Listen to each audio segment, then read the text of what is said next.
Did I finally make it to live? Good morning, Furniture. Yes. How you doing, the First Princess? You finally made it. How is everybody? How is everybody? Let me give everybody time to come on in. Good morning, good morning, good morning. Welcome in, everybody. Welcome in.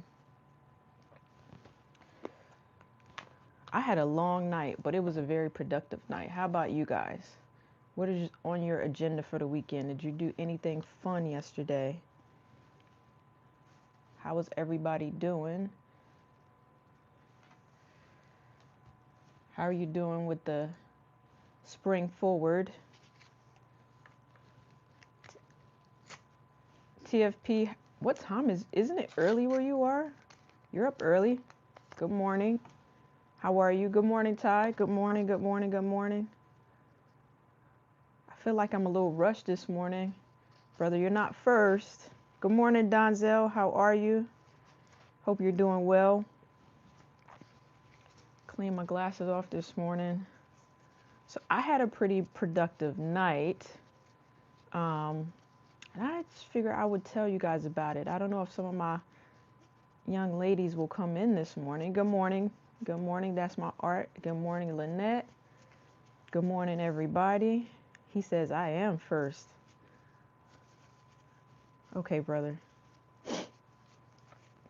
Good morning, Nisi. Good morning. We are kind of almost back to our normal schedule. Good morning, Shelly. How are you? Grand Rising, everyone. So we actually have a topic this morning, and if we have time, I'll go through and show you guys a little something. How's everybody doing this morning? How is everybody doing? Natalie, I don't know if you're still there. What time is it where you are? I think it's got to be, if it's 8 my time, is it like 5 or 6 your time? Good morning, Herman. Everybody's coming in and saying their good mornings. Trying to clean these good glasses of mine. So yesterday, I did a thing. I have, I figure some of you guys know, but so I am in a sorority, and we have, we have these things that we call sister circles. And of course, they put me in the gardening sister circle. So we have like little outings with each other. And yesterday, well, we had already done it. We had planned it in advance. The whole sister circle went out and bought hydroponic systems. I didn't buy an extra one yet, but so yesterday we all went over to one of their houses. Everybody bought their system, and I bought seeds and everything like that. And we all set up hydroponic systems for everybody yesterday, and everybody is super duper excited. So, brother, you may remember Steph. There's a Shelly, Aaron. It was quite a few of us, and we had fun. We had dinner, and it was great, and I loved it. And so yeah, everybody's planting different things. You guys, I gave them the correct cucumbers yesterday, and we just had fun. It was very much fun. We may see a few of them pop in yesterday. Some of them you'll see on the channel because I'll be working in their gardens. Yes, I'll get right to the housekeeping rules in a second. Y'all, it's early for me. I got in really late, so did I purchase seeds? I didn't purchase seeds. That's my art. I took seeds over there so that they could plant them in their hydroponics. Good morning, Fortune. Good morning, good morning, good morning. Good morning, everybody. Okay, so there's a poll up, so everybody can go in and take the poll this morning. Everybody take the poll. Start a goal this morning. All right. So everybody take the poll. The goal is up for anybody that wants to help me hit these goals today. You proud of me? That's my art. I'm proud of myself. I've been doing really well lately. So let me give you an example, right? I have been going to, you guys see it, I take you with me to the big box stores. And when I go to their seed section, I'm not overwhelmed. I'm very underwhelmed at their selections, actually. Good morning, Brooke. How are you? Um, so I'm very underwhelmed, and I can honestly say that the garden community overall has blessed me with a lot of seeds that I didn't know about or that I didn't have. I think they're still coming in for the most part. I'll probably do another video maybe next week or so with some of the things that I've gotten in the mail, seeds, and a few other things that I have. But today, our topic is going to be about soil health. So I don't know if you guys remember, might have been about 3 months ago. I don't know why I feel like my nose is running. But about 3 weeks ago or so, I asked you guys what you would like. If there was a topic that you want to talk about, what would it be? Right? And some of you guys said soil health. So I did a bit of research. Some stuff I learned because I didn't know about. Some stuff I kind of knew about. So we're going to talk a little bit about soil health. And if we get finished in time, I'm going to show you some things that I've done or gotten done. So yeah, we're going to get right into it. But before I get into it, I want to thank everybody for coming in. We got 36 people in and 10 likes. Everybody hit the like button on your way in, because a lot of people could possibly forget. So number one, please do pollinate that like button if you can. And if you're new to the channel, please feel free to go in and hit that subscribe button. I'd love to have you be a part. If you want to be a member, go in and join all the things. We have fun over here. For members, I hope you are taking advantage of the members only videos that I put out every weekend that we live stream. Number two, this is a PG-13 stream. For all of you guys that are watching it back on the replay, thank you. Feel free to go in and comment as we go along. Um, what else do? So my mods, thank you to my mods for holding me down in the chat. I think I have about 2 mods in there. I think one of them is going to be busy in a little bit. So I'm going to turn my moderator functions on until I see more mods come in this morning. So yeah, we're going to keep it PG-13. I am kind of no nonsense. I will block a person in a heartbeat. But everybody here, I think I know for the most part, and you know it. So let's pollinate that like button on your way in. If you're viewing it from the regular homepage, click into my face and hit the like button so that YouTube can share the stream out. All right, so for my mods, at the beginning of the morning, let's go ahead and go in. And good morning. For the mods, if you can, if there's not too much troll activity, you can go ahead and drop in your chats early this morning. Drop in your channels. Um, hey Jamia, how are you? Welcome in. Habitual Hobbies, welcome in. Everybody, welcome in. All right. So hopefully everyone is having a great morning so far. We're going to get right into it. And this is something that most of us kind of want to know about, right? So, Shelly, don't forget there's one for Jack too. So it's exclamation Jack. So Shelly's dropping in my moderators. I do go in and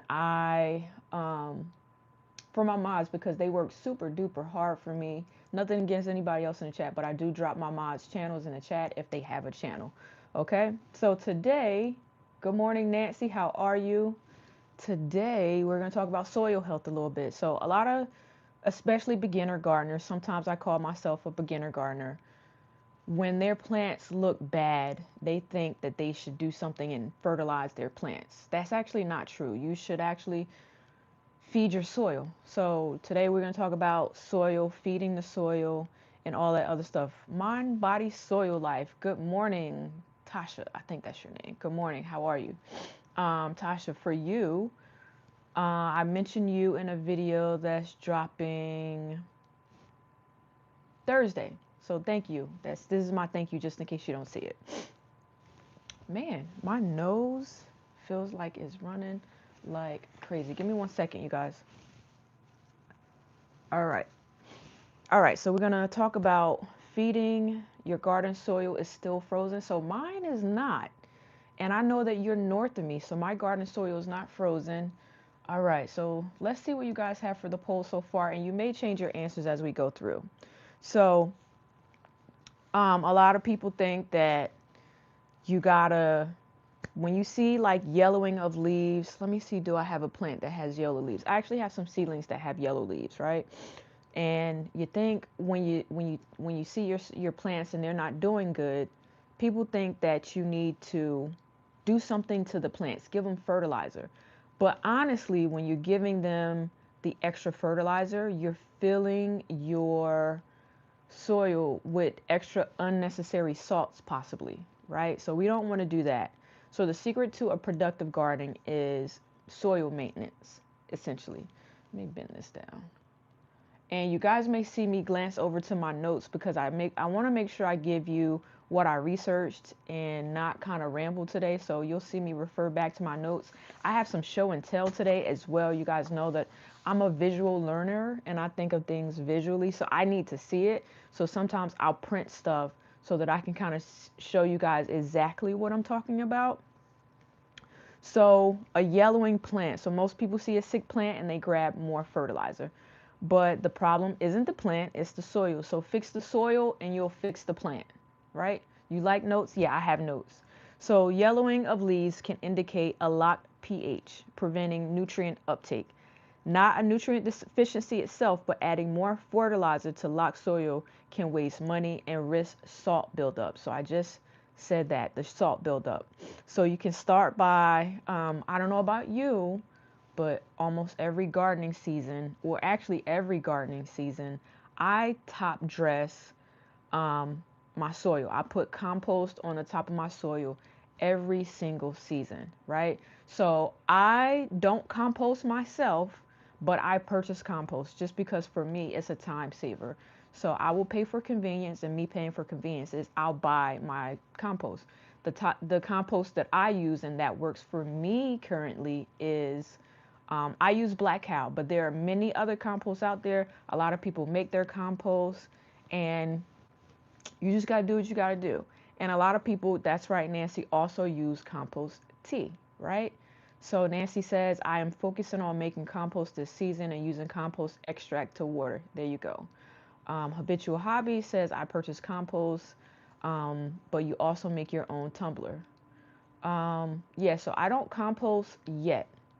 I have a compost bin and I've been putting stuff in it. I've been putting like food scraps, coffee grinds. So I'll tell you what my thing with compost is. I'm not sure that I'm composting correctly. So I don't know, like I have to research more on putting the browns and then the veggies and separating things and putting them in the separate bins. Fortune says, I compost my way. Everyone has a way. Yeah, so far, I've just been throwing stuff in there. You use a lot of comfrey leaves and bucket system to brew it. Okay. Crafty Gardener says, I'm using chicken manure and Black Cow. There you go. You can't do it wrong. You just pile stuff up. Okay. So there we go. So everybody pretty much is saying that they compost differently. So yeah, everybody composts differently, right? So essentially, there's no incorrect as long as you don't use it too soon. So I have stuff that I've been putting in there since last year, and every time I look in, it goes down and down and down and down. Your second most watched video is your I'm gonna have to go look at that. Your comprehensive compost tumbler. I have a compost tumbler, and I'll tell you, it doesn't seem like it should be rocket science. So I have a tumbler out there, and I've been putting stuff in it, and it goes down and down and down. I honestly don't know how, because, so, okay, transparency moment. Y'all know that I get the ick when stuff gets on me, and it probably shouldn't be that way for a gardener, right? So if I reach my scoop in there and I start scooping stuff out and I start breaking stuff down, how do I know what's the good, I guess, mixture? I guess I just need to reach my hand in there, or a scoop or something, and kind of check it out. But I'm going to be honest, I actually haven't reached anything in there to check it out. I turn it around, I put stuff in it, and I turn it around. Sometimes I even add water to it. But yeah, um, it goes down as it's breaking down. A tumbler is good. Use it from the bottom. Your tumbler is not so good. I don't know if my tumbler is a good tumbler or not. We'll talk about it another day. Okay. So a lot of people were talking about comfrey. I heard about the what is you cut up comfrey and put it in your soil. That's what a lot of people do. what is it called? Like the drop method, cut and drop, or something like that. We're going to talk about different methods at the end. So I'm going to give tips and tricks at the end. You get the ick before that. It starts with the smell.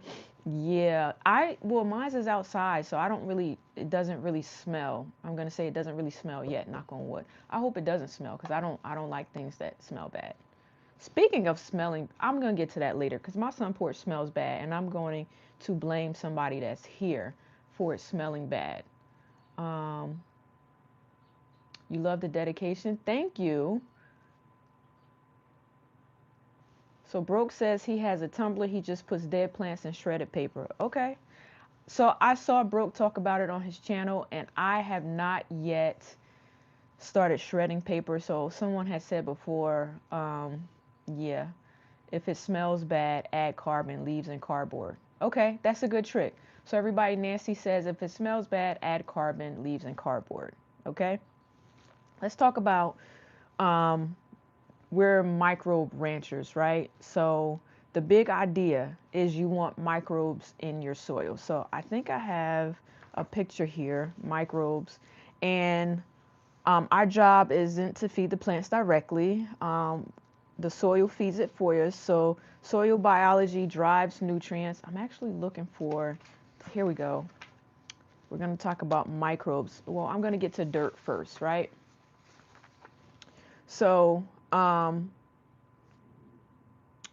soil biology drives nutrient cycling. Bacteria converts organic matter into plant available nutrients. Fungi extended into root reach. So you're not farming plants, you're farming a living ecosystem, right? Hi, Jackie Cooper.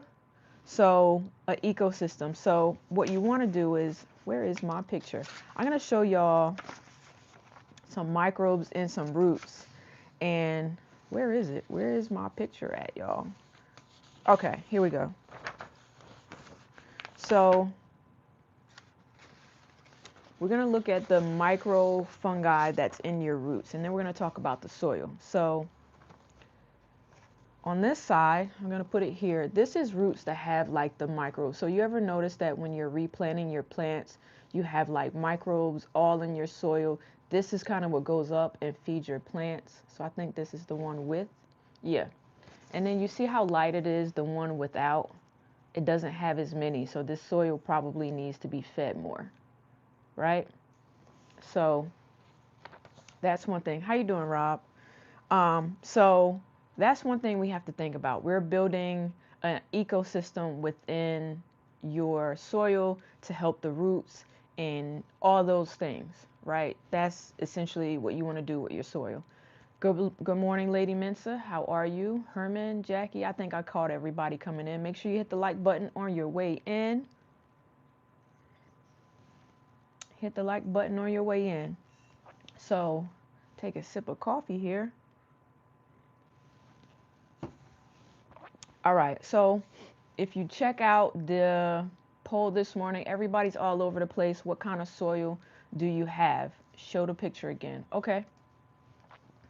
All right.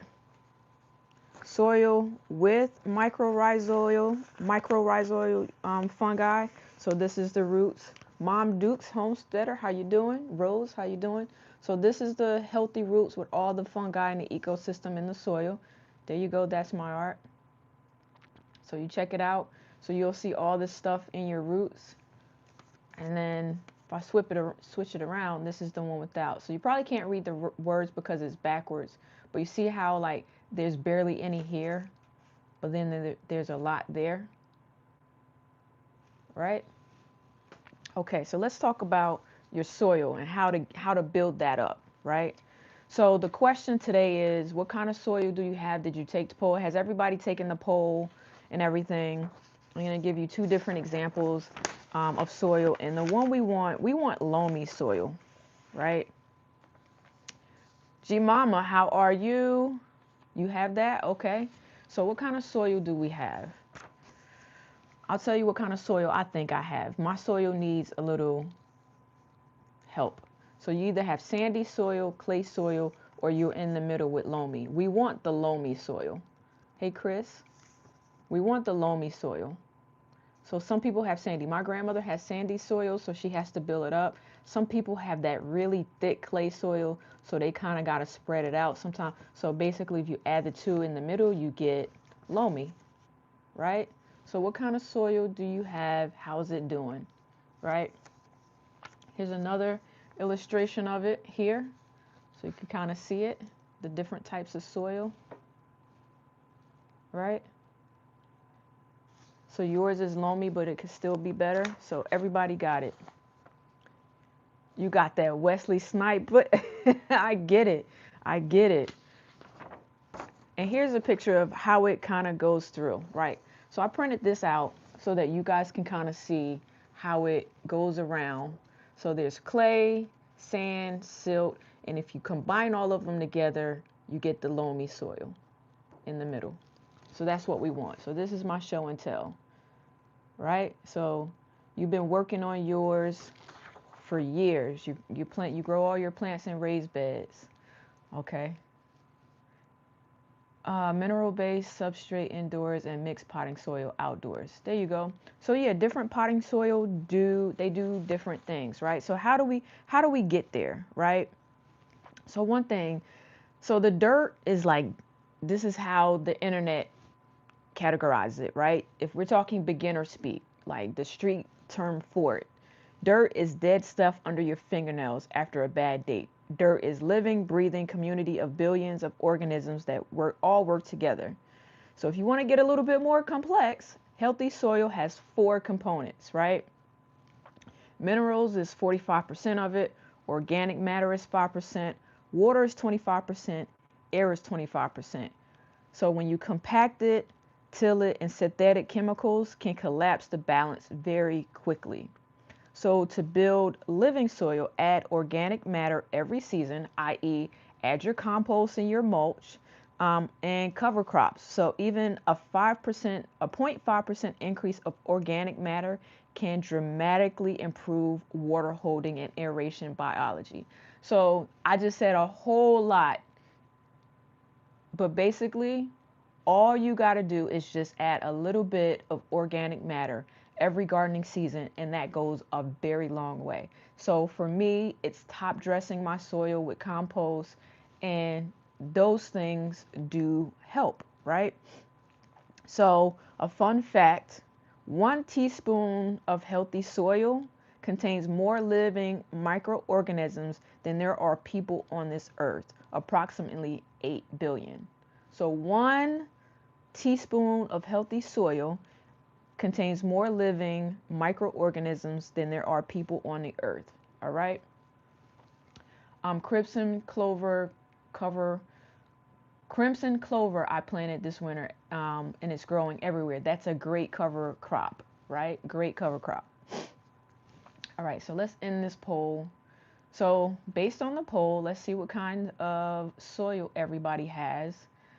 Decent but needs help. I'm going to put myself in the decent but needs help. All right. So if you're like broke in the chat, he got that Wesley Snipes soil, black gold, and it's perfect. We all strive for the black gold, right? Some people have rocky hard clay, and some people have basically just sand. So we got some work to do, right? We all got some work to do. And yeah. So there we go. Okay. So let's understand the texture of our soil,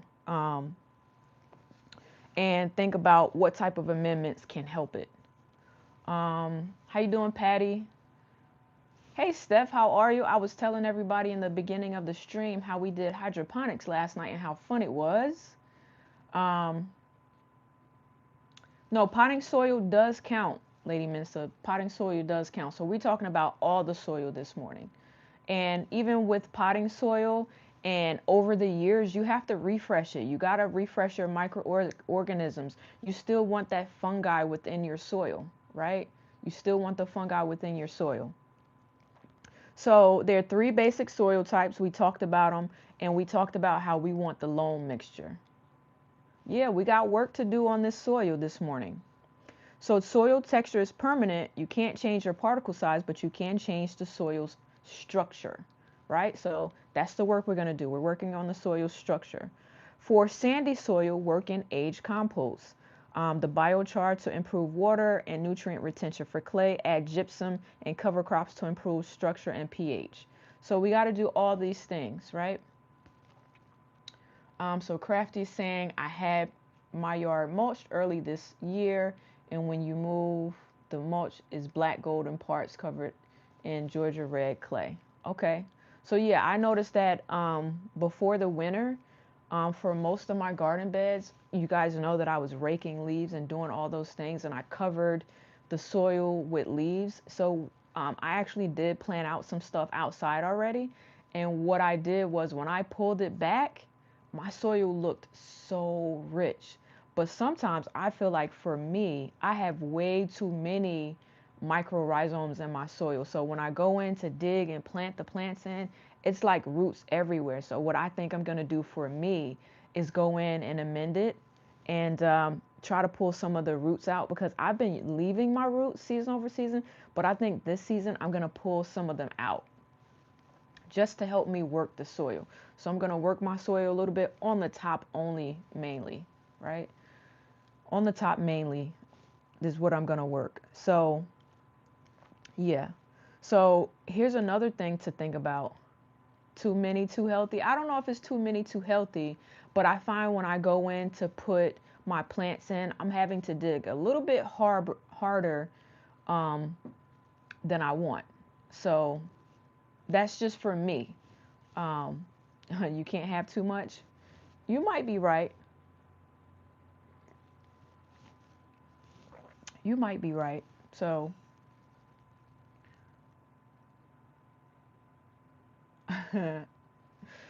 y'all know that Wesley Snipes soil is going to be the think from here on out. Yeah, I've never heard anybody say that before, and now every time I see it, I'm gonna think about what Brooke said. You usually pull your roots because it takes too long to break up in your containers. And container gardening is it's a little bit different, I would think. And for me, I'm going to have to get used to doing things in containers, because you know that I'm going to start more containers, grow bags. Um, if you hadn't noticed, I got me a new fancy little, not even little, humongous garden bed. If you haven't checked it out, go in and check it out. I do have a discount code, Farmer 10, I believe it is. So you go into garvey.com, use it, and it actually works on more than the garden bed. You can buy anything from their website and get a 10% discount. So that's my first affiliate. So I'm gonna give myself a little pat on the back. Make sure you go in and use that. So let's talk about the soil test for a minute, right? So grab a handful of soil and squeeze it, right? And then when you open your hand, if it falls apart immediately, that means you have sandy soil, right? Sandy soil. If you open your hand and it stays together, that means you have like clay soil, because it's going to stick, right? But if it holds shape and it gently crumbles when you poke it, that you have loamy soil, and that's the goal, right? At the end of the season, you leave your roots in your containers. Okay, so that's all right. Answer me this: if you leave your roots in your containers, you too, G Mama, because you have a lot of containers. If you leave your roots in your containers, when you go to amend it, do you just chop up the roots within the containers and just let the roots feed back into your soil? Is that the thought for you? Is that the thought? Because I know a lot of you, okay, that's what I thought. So for me, I have some containers that I need to take the soil out of. Y'all know that I have this big hunky dunky garden bed. What I've done is, for the containers that I've had, I'm going to refresh a lot of my container soil, but I needed to fill the bed. So guess what I did? I poured all in the bottom of my bed. I poured every single bit. Well, not every single bit, because I still have some containers out there. Even if it had like partially dead plants, as long as the dead plants weren't infected, I cut them up or whatever, and I dumped it all in the raised bed. The raised bed is almost full. So my goal this weekend is to finish filling it. So I'm going to put my little scully on and my coat, and I'm going to go out there and finish filling my bed, so we can talk next week about what's going to go in the bed. So not to get off topic. So you put old potting soil in your elephant ear bed. And you're wasting nothing. So I think it was a live stream or two ago. Everybody was telling me don't waste my soil, because remember I was talking about for the green stalks getting rid of it, and they was like don't throw away any soil. So I was like, all right, fine. I put it in a raised bed. So that's what's at the bottom of my raised bed, all the old soil with the roots and all the other stuff. So hopefully the bed ends up being extra healthy, and I can get the Wesley Snipes soil like everybody else wants, right? So for precision, and some of you, if you know where your local cooperative extension is for full texture analysis, and it's useful for before you fill your beds and testing it, send something to your local co-op extension, have them test your soil, and that can help a lot of people. I've never done it. I've never had my soil tested. I think I'm thinking about testing my soil this year, but I'm not 100% certain. Um, I find no need to remove nutrients that are already in the soil roots. That's what feeds the plants, and the bonus is that they break down. Exactly. So I'm trying. Like I said, I'm not perfect. I'm still learning. So some things I do, some things I don't do. Um, I was talking to my grandmother yesterday. She's um, redoing her soil, getting ready for her spring planting. And she told me that she was out there dropping lime in her garden and putting all these things in her garden. And she had left the roots, so she has my nephew out there like chopping the roots all up in her garden. And I was like, really? And she was like, yeah, I don't have time to pull it up. But I don't think she really knew the true meaning behind why she was chopping it up and leaving it in the soil.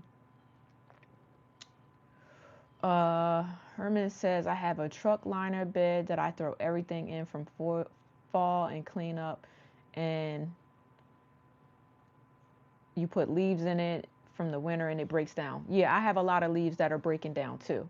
But I think what I'm going to do is for most of my beds this season, um, also because it's aesthetically pleasing to me, I'm going to put the leaves and stuff inside of the garden bed just to, I'm kind of trying to do the lasagna method, and I'm going to put hay on the top of my beds for moisture retention and stuff like that, and to try to keep some things out of my beds. I don't feel like some of the birds and stuff will be in it as much.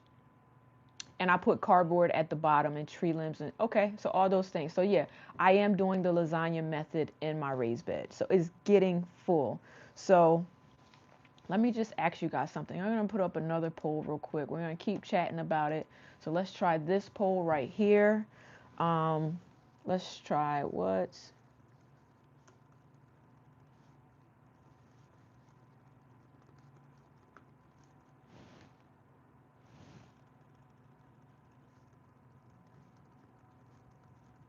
so what's your biggest soil frustration right now? I'm going to put a few things in here.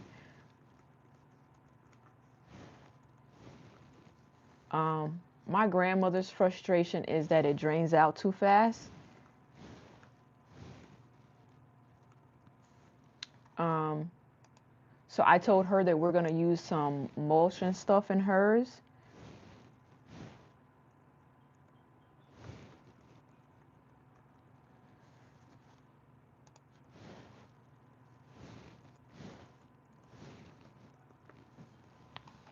Okay, so let's get to this poll. Everybody go in and take the poll. Let's see. The smaller the chop and drop, the faster it breaks down. Okay, so that's some G Mama suggestion. In your raised bed, you put cardboard, tree branches, scraps, old soil, leaves, wood chips. Yep, that's what I put. Hay gave you pasture weeds. I know people use it, but make sure you get the hay that looks really old. Okay. What is pasture weeds? I don't think I've heard of that.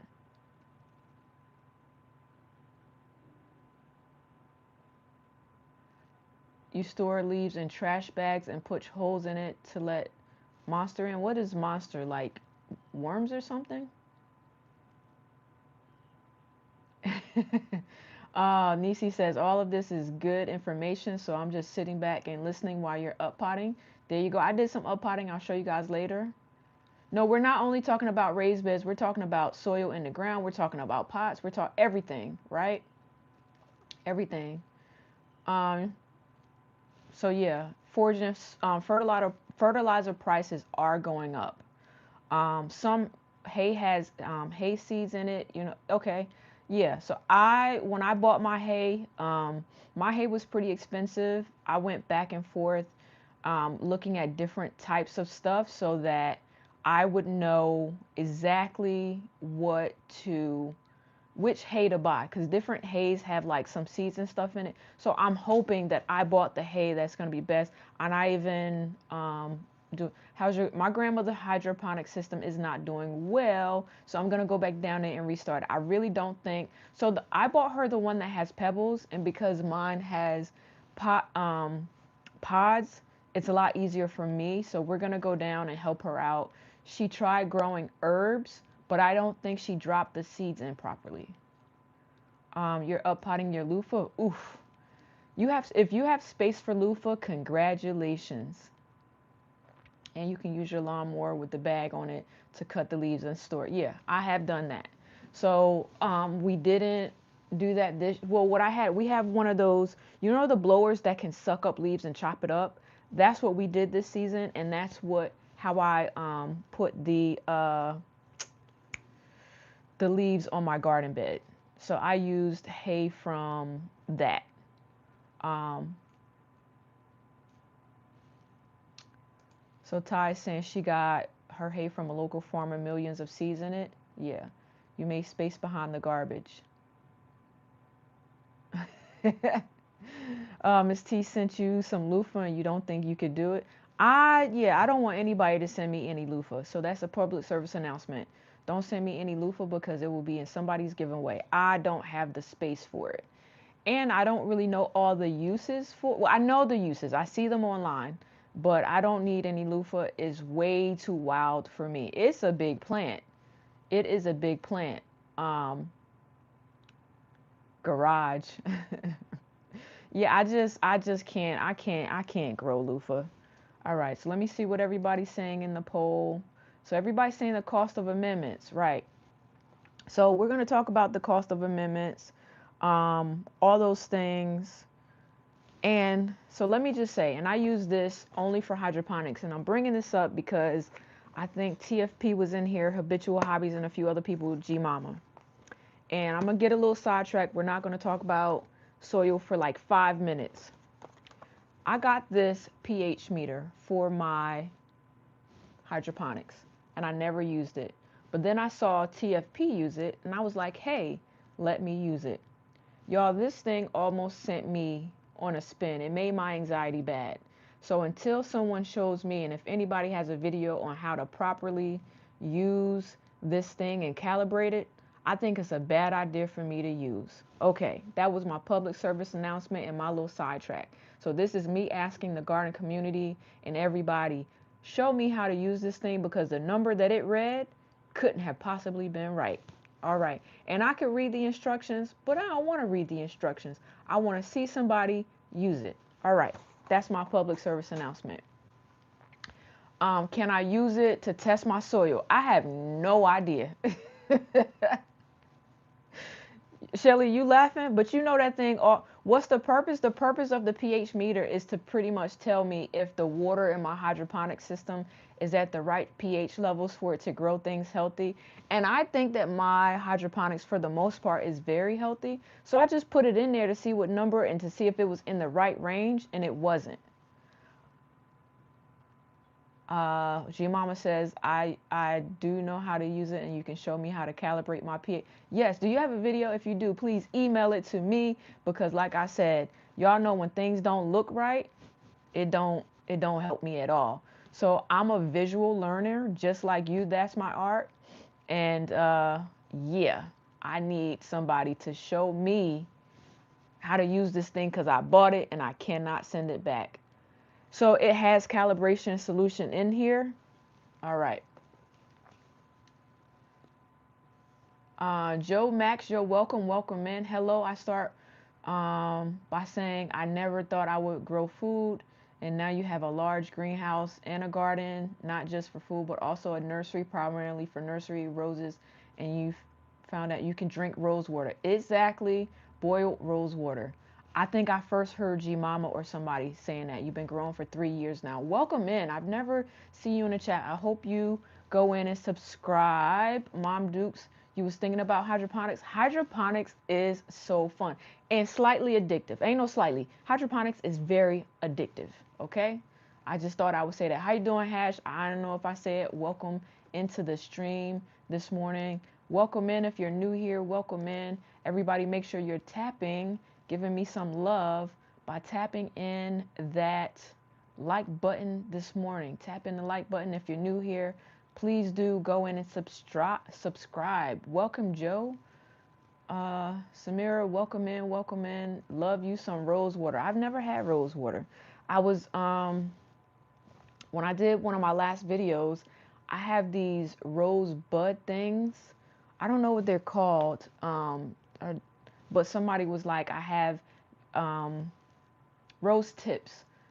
Somebody was telling me that I have a gold mine in rose tips, and I never heard that before.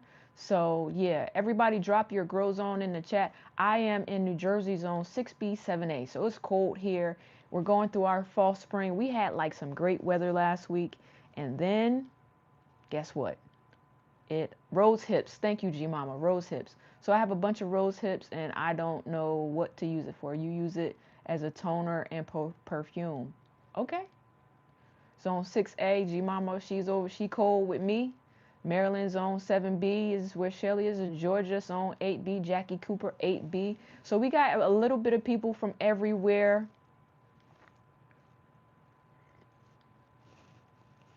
You use rose water in your hair and one of your soaps. Okay, valuable.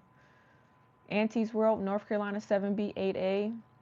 Okay, Michigan 6B, Delaware. Some awesome, yeah. It was so nice last weekend, you guys. And then guess what?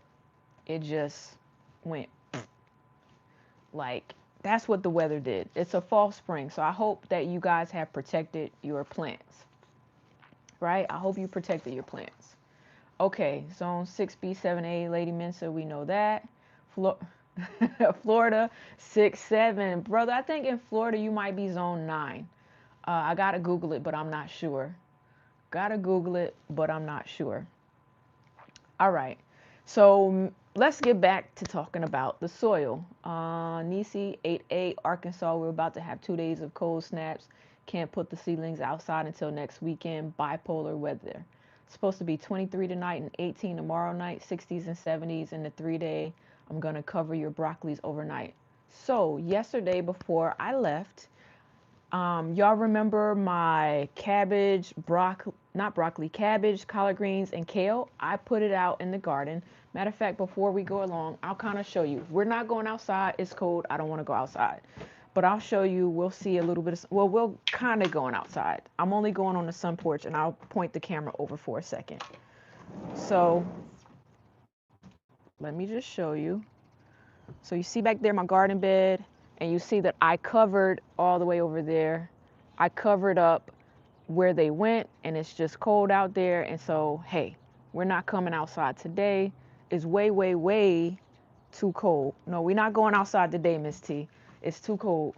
When the weather warms up, though, we are going outside. Matter of fact, I do want to ask a question. All of you guys that have the little star by your name, if you could tell me which evening of the week is better for you, because I want to do a members only live stream where we go outside for the first time, but I want to go on the members only live stream when I have the members to go in and help me test out my new Wi-Fi to make sure that when we go outside with everybody, it works. So drop a day in the chat if you have the little star by your name so that I know, okay? Nice garden bed. Thank you so much. Thank you so much. All right, so my talking points here. Make soil, so the purpose here is to make soil biology kind of fun. So we're going to talk about how to make it fun. So here's a talking point here. Monday, Tuesday, or Wednesday. Okay, maybe a Tuesday afternoon. We're going to go outside, whether it's cold or not, and just walk around the yard just to make sure that the connectivity is good for everybody. You thought I was about to start speaking patois? No, not me, not me. Good morning, Miss JK. So, Mike, all right. Shelly, are you by a computer? I want you to put the how do I like my tumbler? You have Miracle Grow one, and when you spin it, the door. Oh, my doors don't fly open, and I don't even know how to really use this tumbler. We're gonna learn how to use it together this gardening season because I've had it for 2 years and I've been putting stuff in it, and I think it's about time that I start using it. But what I think I need to do is focus on one side and then focus on the other side. All right. I'm going to put this word in the chat and I want you to phonetically, because I know that it's a pet peeve of yours and I'm going to respect your pet peeve a little bit. Tell me exactly how to say this word. I think I know. I think it's mycorrhizal fungi. So we're going to talk a little bit about mycorrhizal fungi. I think I said it right. If I said it right and you think I said it right, give me a thumbs up. Matter of fact, we're going to say it how I want to say it today. I'm going to call it mycorrhizal fungi. All right. So imagine a fiber optic cable network under your feet. The mycorrhizal fungi connect the plant roots to each other, trading minerals and water and water for sugar plants to produce. They're the plant's best friend. I said it right? All right. I think I said it right too. So yeah, I'm gonna close enough. Thank you, G Mama. You call it microrise. There we go. That's another word for it. Soil biology, where the party is literally underground. Street terms, the party is literally underground. Thank you, Hash, for that. Um, so, so when transplanting dust roots with powdered mycorrhizal inoculant before planting, the single step can help dramatically improve establishment and reduce transplant shock. Avoid high P fertilizers afterwards. So yeah, that's what we want to do. So has anybody added the powdered mycorrhizal to your plants whenever you're planting? I think Shelly, I think I've seen you do it before. I have never done that. What I do when I plant my stuff, let me tell you what I do, and this might be the same thing. When I dig my holes, what I do is I'll sprinkle some fertilizer, mix it in with the soil, put my plant in, and cover it up in a mound. That's what I do. That's what I was taught to do. That's what my grandmother does. How many of y'all do that? You sprinkle some fertilizer, whether it's a balanced fertilizer, whether it's some worm castings, all of that stuff. I dig my hole, I sprinkle it in there, and hey, that's what I do. How many of y'all do that? Let me know. Nope, you've never done it. Sprinkle microrized bone meal and blood meal. Okay. Nothing says Friday night like a microscope, petri dish, and some foreign nitrogen fixing biology. Okay. Yeah, that's a little party, right? Me too. That's my first time using fertilizers and worm castings. Really? Your first? So what were you doing before? Or are you, Rose, are you a fairly new gardener? Like, what were you doing before? Joe Max says, all I do is mix chicken manure with ash from the firewood. And you also salvage eggshells and grind it up into the mix. So I'm going to show you guys something. And I haven't actually put them out this year. I don't put my eggshells, see all these eggshells that I've been collecting? And I crush them up. I don't put them in a blender. I think I discussed it before. I have a little thing and I like to hear them crush. So I use like a rolling pin and I will crush these up. And the reason why I put them on top of my soil is I have really bad pest pressure. The main pest pressure I have is slugs, and they come in and they demolish my plant. But I have noticed over the years they do not they don't like the eggshells, and when they slide over them, they just don't like it. So I spread them around the top, and eventually they mix in with the soil. You need to find a used blender and start crushing your eggshells again. Yes, Ty, it's kind of like popping the bubbles on your bubble wrap. That's what it does for me. I love it. You put you put them in worm compost bin, and you restart every year. Thank you for the advice. Tactile feet. Yes. You've only used fertilizer when you did container gardening, and that was a bunch of experimentation. You do amend and put it in the hole with plant tone, worm castings, and in the spring you add bone meal and worm castings in the hole. Okay, so a lot of us are doing the same things.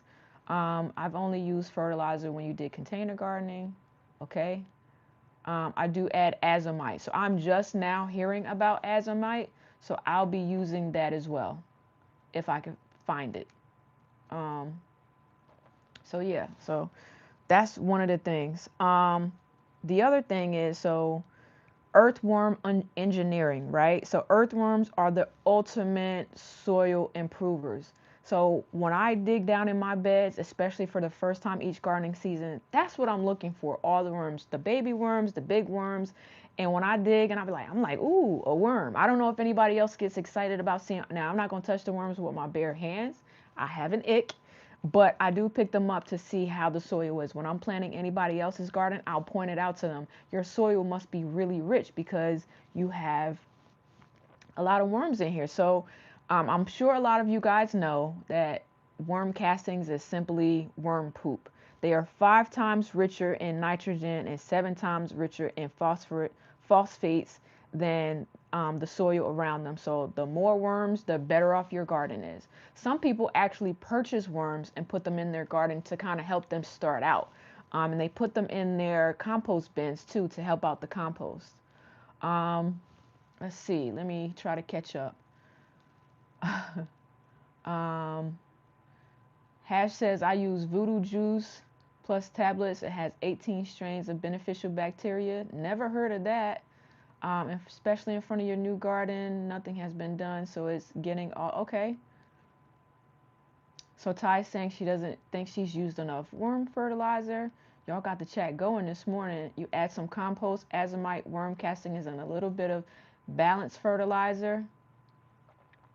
One year you saw the Alaskan bullworm. That's a big worm.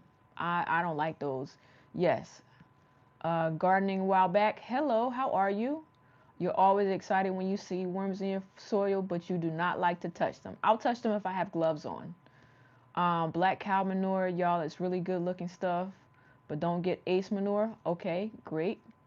What about buckets of water, preferable rainwater? So yes, I have a rain barrel that I use, and I'm actually going to, I don't know if it was Nancy or somebody was telling me there's something that you could put on your water spigot hose to help clear out some of the chlorine. I'm actually thinking about getting that for my backyard. I don't remember what name of it. So you sprinkle goodies on top of your soil and mix it in with the soil so you get excited about your worm castings. So yeah, I have big worms, little worms. They have babies. My worms are having babies. But yeah, rainwater is the best water for it's kind of like, the earth putting back into it. Where's the groundhog at? I hope Simon. So I named my groundhog Simon. Yes, I did. And the groundhog is around here somewhere. It lives. I have a neighbor that lives diagonally and is living under his house, and it paid me a visit yesterday, and I sent my brother a video of the groundhog. We hired someone to come trap both the worm and the skunk. I don't know if I said it in the stream earlier, but we have a worm and we have a skunk that comes over, and we have a groundhog that's been trying to dig and get under the house. River water is good too. I don't live near a river, so if you do, God bless you. Yeah, Simon the groundhog. That's what we're calling him. Simon is going to get caught this season because if he keep coming over here trying to dig, and then we have those metal gates to keep them from getting under the house, so we keep putting the rocks back and he keeps coming to dig. So yeah, let's get back to the earthworms. So to attract more earthworms, stop tilling your soil. Mulch the surface, keep the soil consistently moist, add organic matter. The worms will move in on their own. Well, this is saying never buy worms to release in your bed unless they won't stay unless the conditions are right. So if you buy worms and your soil is not right, the worms aren't going to stay there. You bought manure that was straight up sand. Ew, that's bad. I hope, did they let you take it back? Um, so yeah, that's a little bit about worms and worm castings. So everybody, we're good with the worm casting. Give me a thumbs up if we are good with the worm castings. Does anyone use Epsoma Bio starting at planting? I don't. You're worried about rabbits and squirrels for them bigger listen. So here's what I'm doing for, let me show y'all, and I have to do more. I might do some on the stream. So y'all know that I grew the extra hot peppers. And remember, I almost killed myself grinding up these peppers. So I'm gonna start sprinkling this around. These are the super hot, the dragon's breath, and some of those. I have more that I need to grind up. I think I have enough to fill this jar, and I'm going to sparingly sprinkle this around my garden. The squirrels do not like it. So get yourself some cayenne pepper and all of that stuff. You appreciate it. You're going to try adding worm castings. Definitely try to get the worm castings. So Joe Max is saying depends on where you live. You purchase bears for $10 each that were used for fruit juice to collect rainwater. So what my grandmother does to collect rainwater is she has a lot of different 5-gallon buckets, and she collects the water, and then she takes the smaller containers. Let me show you. She takes smaller containers like this, and she puts them down in her bucket, and she fills it, and she goes through watering. That's very time intensive. I have a rain barrel, so my rain barrel, I'll take my water can, and I will essentially just go in and water my garden. So rainwater, water barrels, buckets. Just think of all the big containers that you get. Which peppers are the hottest? The peppers that I have that are the hottest that I'm putting in are probably the Dragon's Breath and Carolina Reaper. Hey, Unique. Hey, Unique. Yes, Shelly, I'm going to be wearing a mask and gloves when I put these out. Because I'm not really trying to have a fit in the backyard. Okay. I will be visiting Grandma and helping her plan out her garden. We'll be down there the first week of April. I'm going to try to go live down there. So we'll see. We'll see. I'll go live down there and I'll figure out, yes, that's my garden. Yes, it's me. Good morning. Come on in. All right. So let's see. Did we end that other poll? We did end the other poll. All right. So we're good with the earthworms. Let's have a little debate. Right? We're going to have a little debate. And I think most of you are going to be on the same side. So I'm going to play devil's advocate, right? We're going to have a little debate. We're going to talk the tilling debate, right? So yeah, let's talk about it. The wind catches them peppers, Jesus sprinkle. Yeah, I'm going to get low and sprinkle it low, okay? So we're going to get low and sprinkle it low. But yeah, what happened? Okay, so get low, sprinkle it low. Oh man, do you eat the I don't eat the Carolina Reapers. I put them in hot sauce. Yeah, let's start up another goal. See what happens. All right, we're gonna hit one of these goals one day, you guys. All right, goal created. All right, the tilling debate. So before we do the tilling debate, let me put a poll up just because I'm curious. We're going to talk about the tilling debate. You can go ahead and start chatting about whether or not you till your garden. And if you don't till your garden, tell me what you do. Do you do anything? Tell me what you do and what you think about tilling. And I'll tell you when I till and when I don't till. So go ahead and start, and I'll read the chat.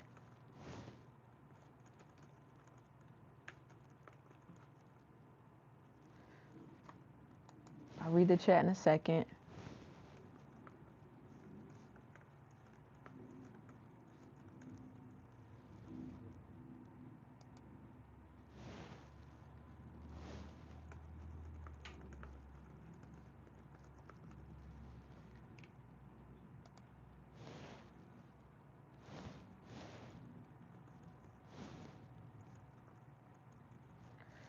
All right, so let's start this poll. Let me see what you guys said.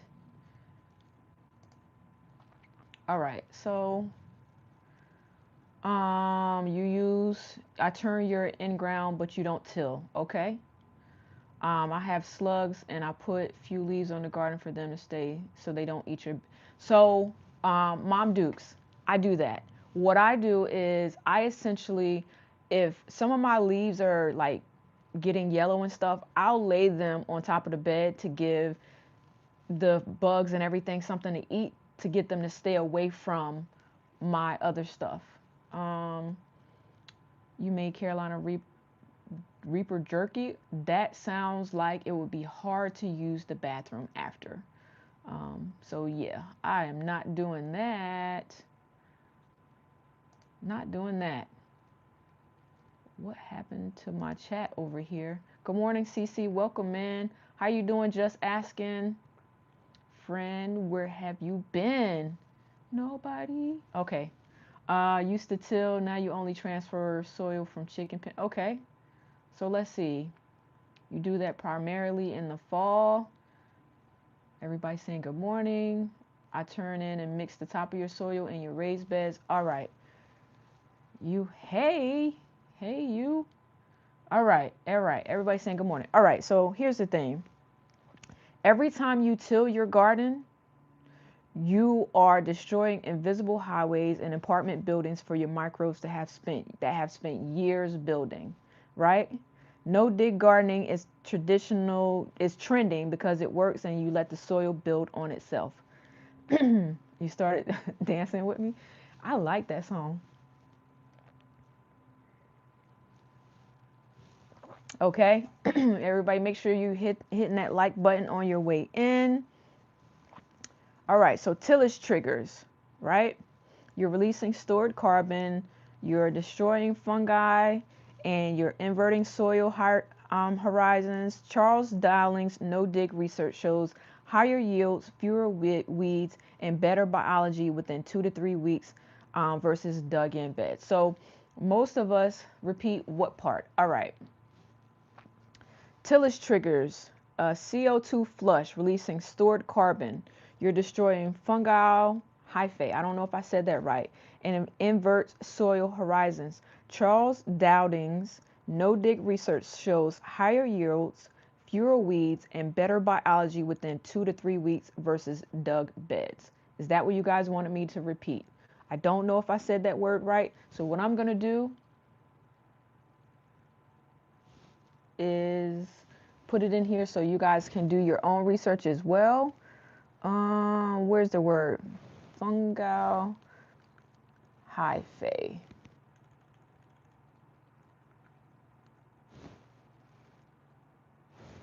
There you go. So you guys can research that. So yeah.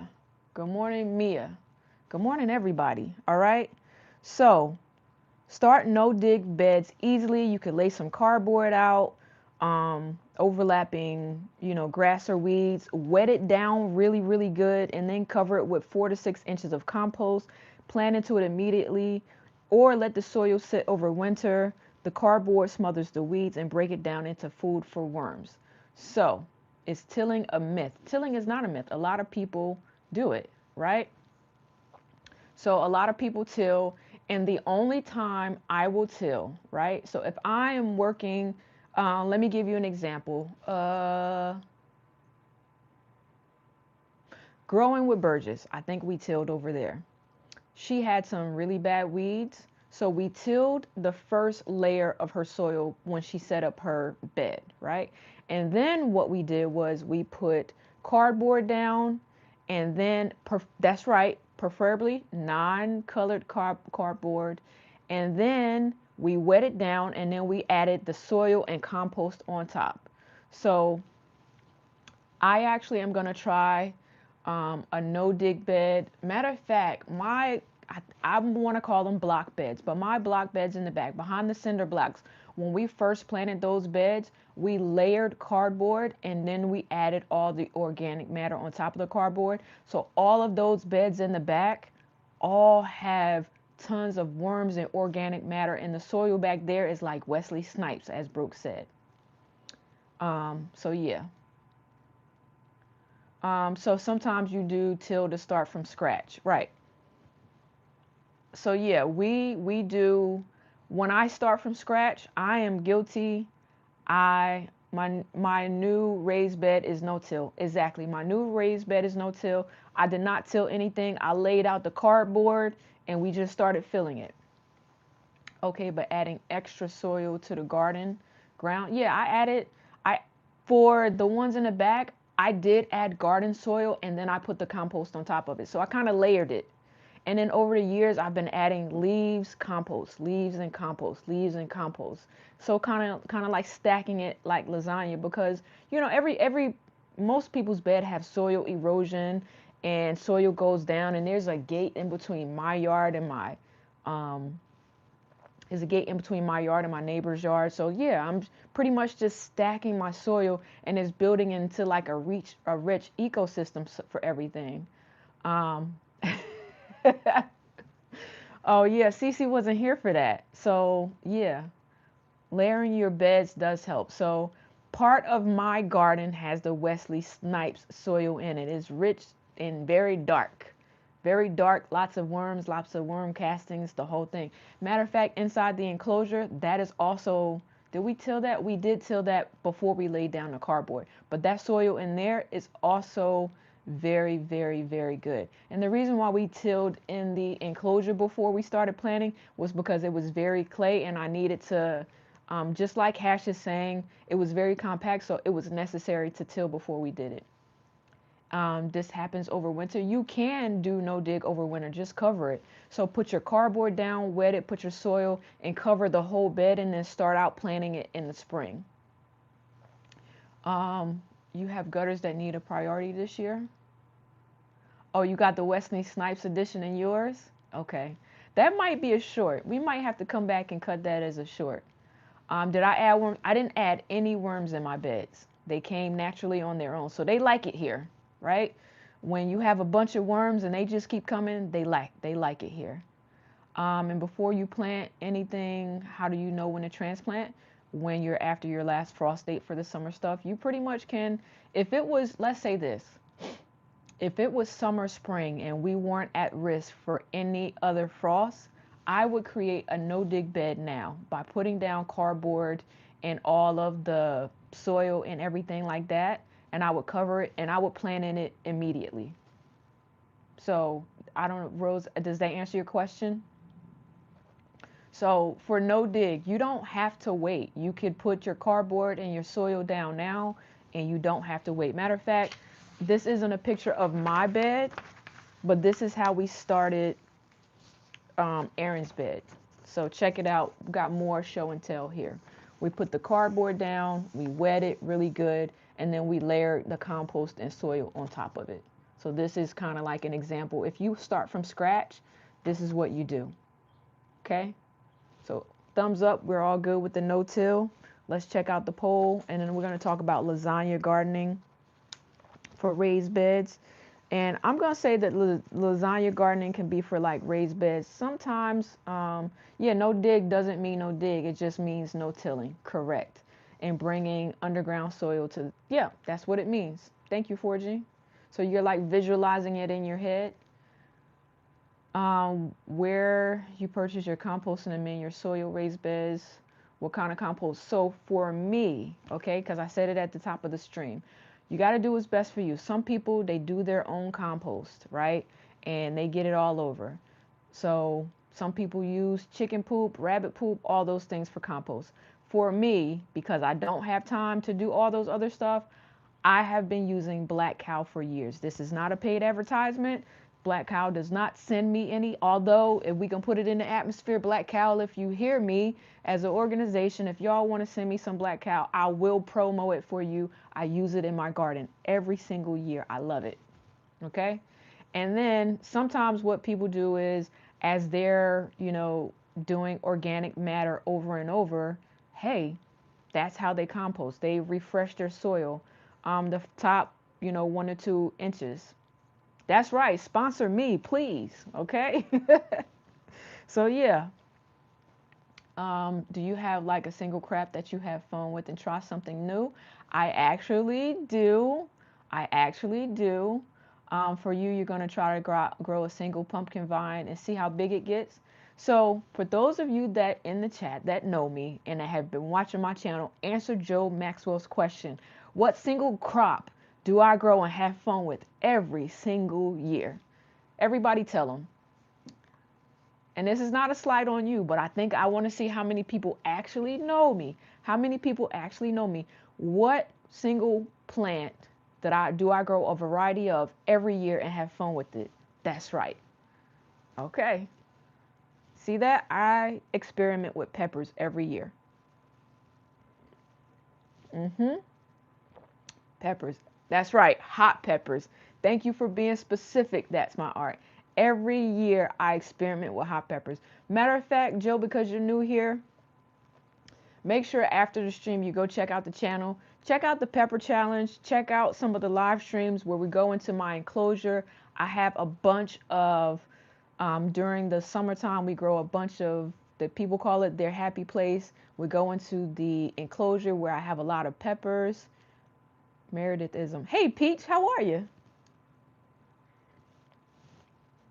So make sure you go check it out. All right, so let's look at this whole yeah,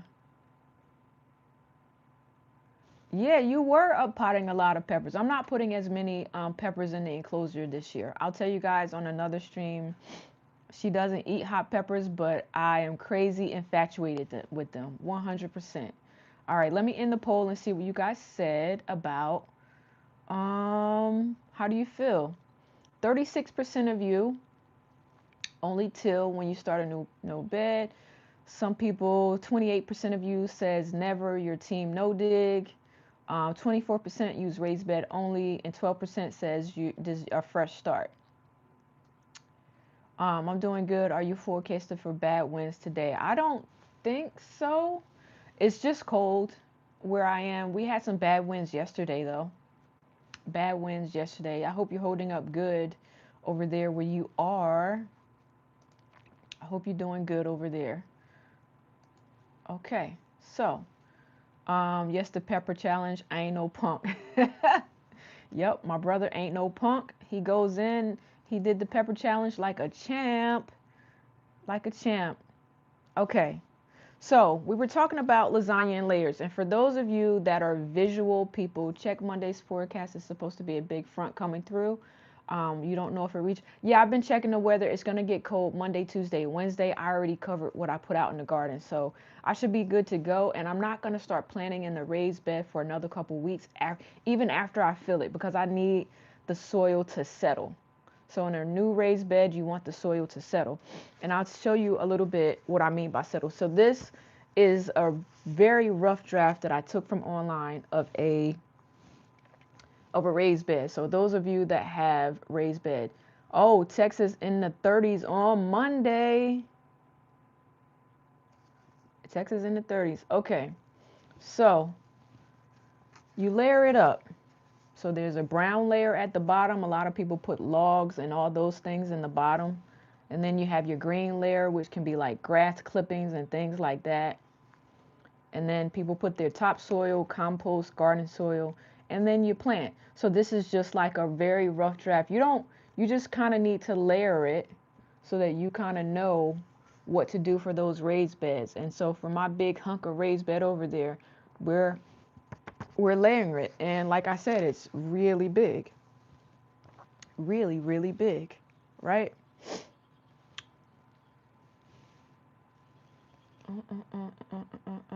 Okay. So when you put shallots in your new raised bed last year, they sunk to the bottom, right? Okay, so thank you, CC. The green level is also food scraps. Correct. We're going to get to some tips and tricks toward the end. I think I'm getting toward the end. I need to speed up this morning. I'm having so much fun. Okay, so we're going to go through the cheat sheets. Large scale farmers till. I tilled behind your garage about 5 years ago. Only the soil was compact. 6 to 8 inches of wood chips. Okay. Okay. So do I have another poll? Okay. I want you to tell me this. what is your go-to method to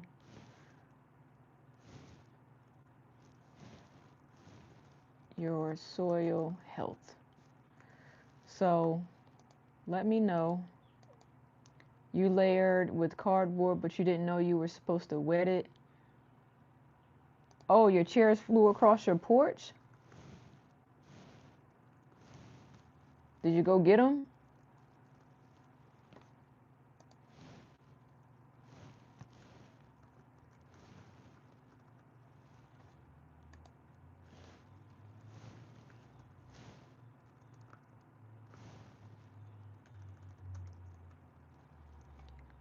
And let's see one more.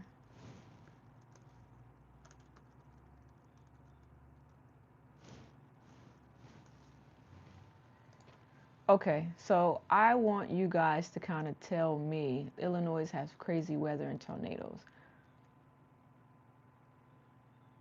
Okay. You're going to go get some soil after the live ends? What kind of soil are you going to get?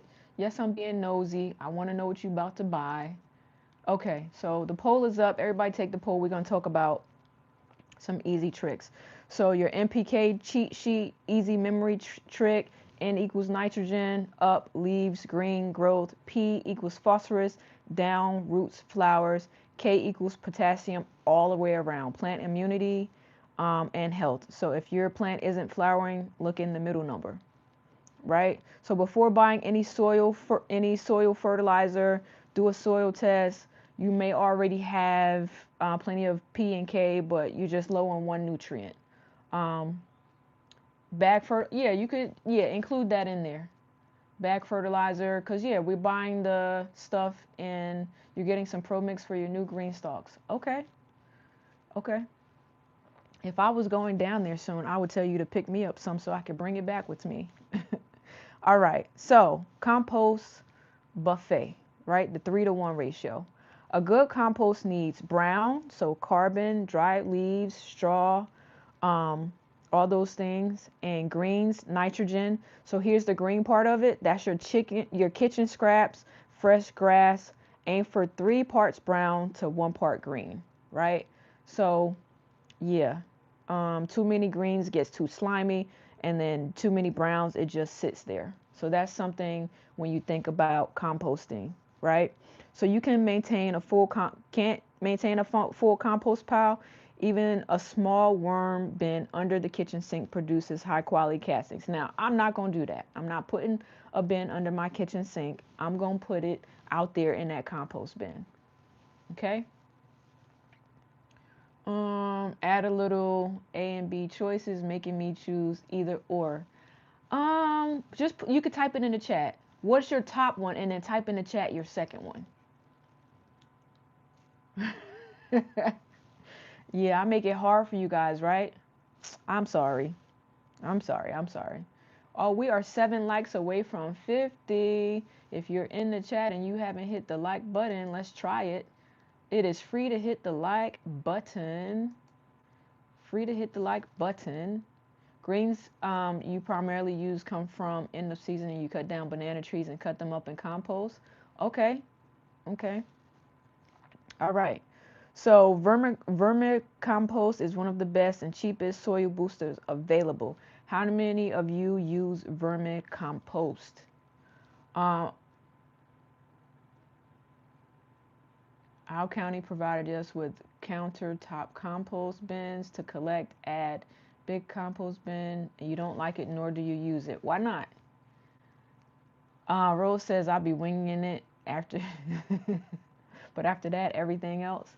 Hey, sometimes you have to wing it. Like sometimes you don't know that term. Let me try to put, Shelly, if you're on the computer, just put the definition. Cropper has potatoes sprouting. Hey, I'm going to get some potatoes too. So, okay, we're almost at the part where I give tips and tricks, right? So some of them use mulch as a blanket. Never leave your soil composting indoors off gases, odors. Yeah, I'm not doing any composting on the inside just because I have a sensitive smell and I just don't want it. Um, Here, vermicompost.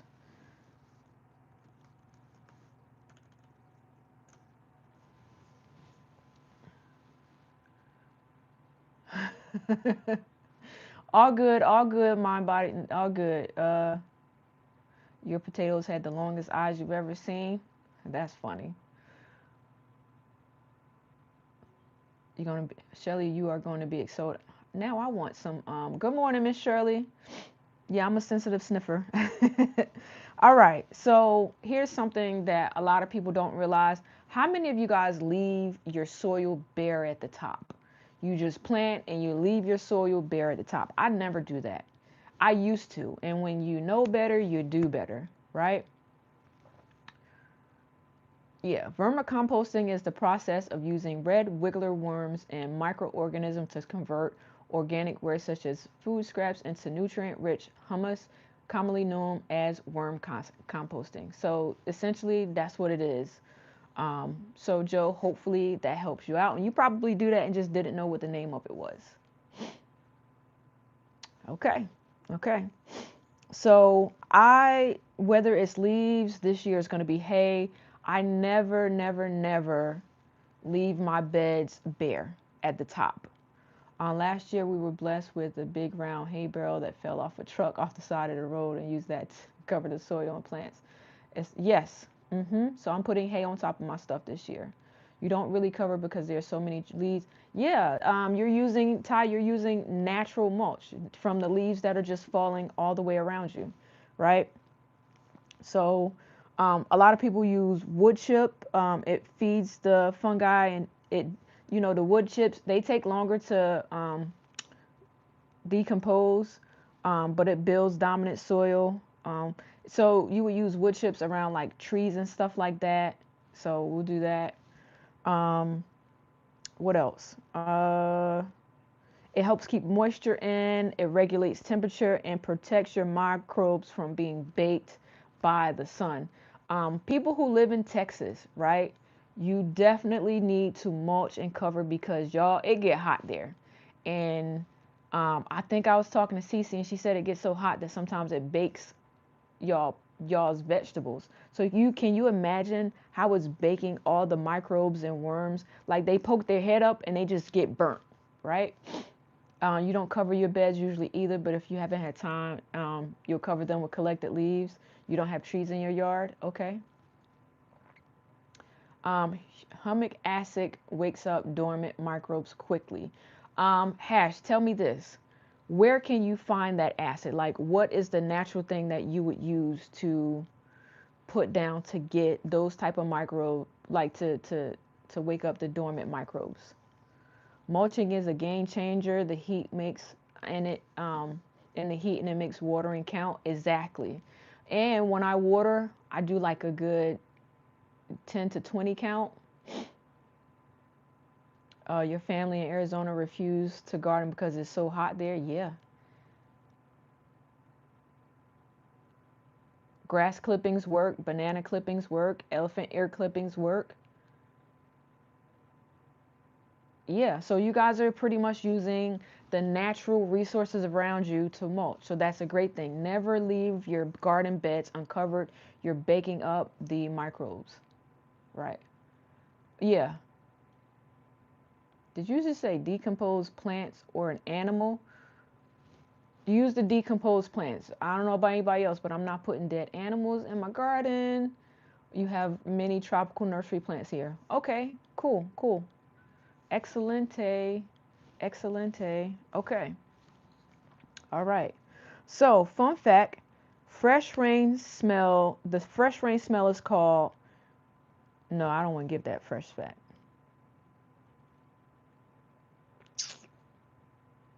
So, fresh rain, let's just say fresh rain is good for your soil. You do your yard like a forest? Okay. All right. So, we get in there, we get in there. And then also, right, let's just talk about some of the things that you plant that also feed your soil. So how many of you guys plant beans or peas in your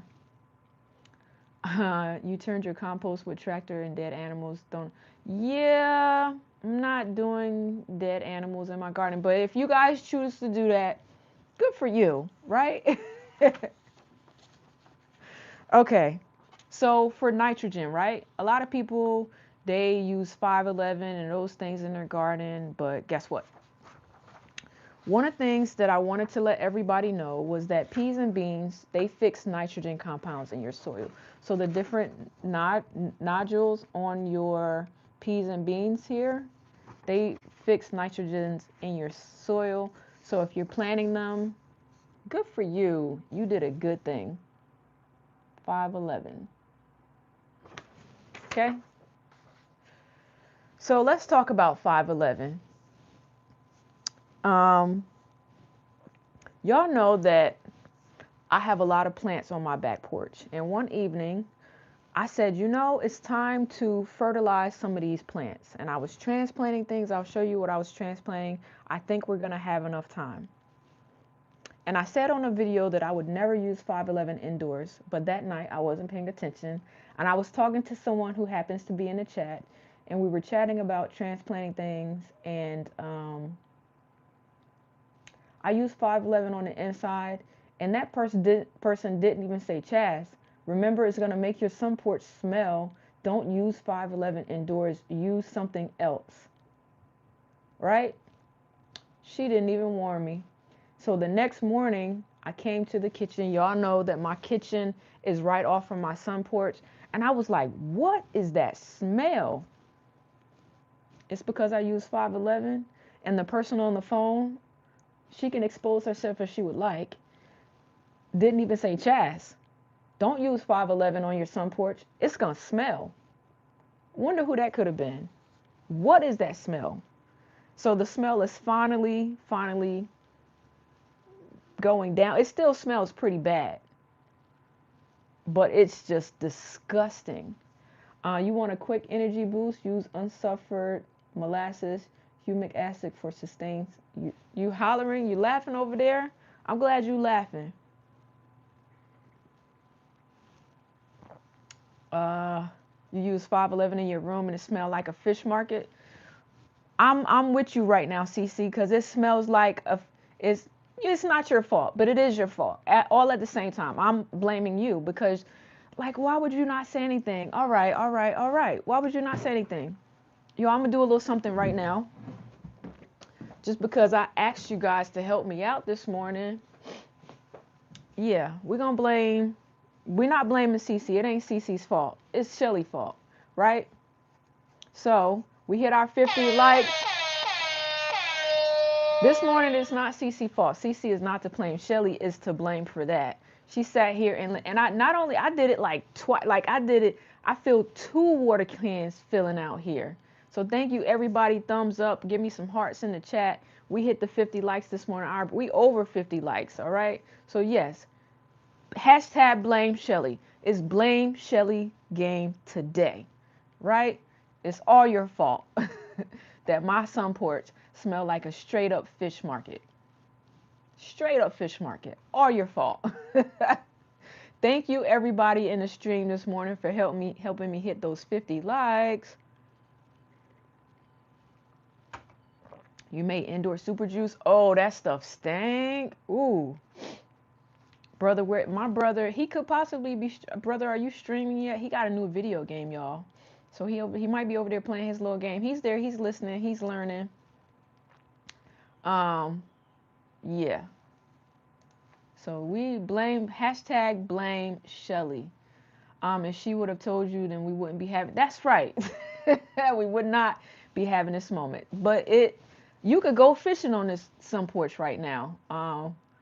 You have to go fishing and you put it in your compost, but never again. Oh my God, I can't even imagine. Thank you, Shelly, for dropping in everybody's, all the mods channels this morning.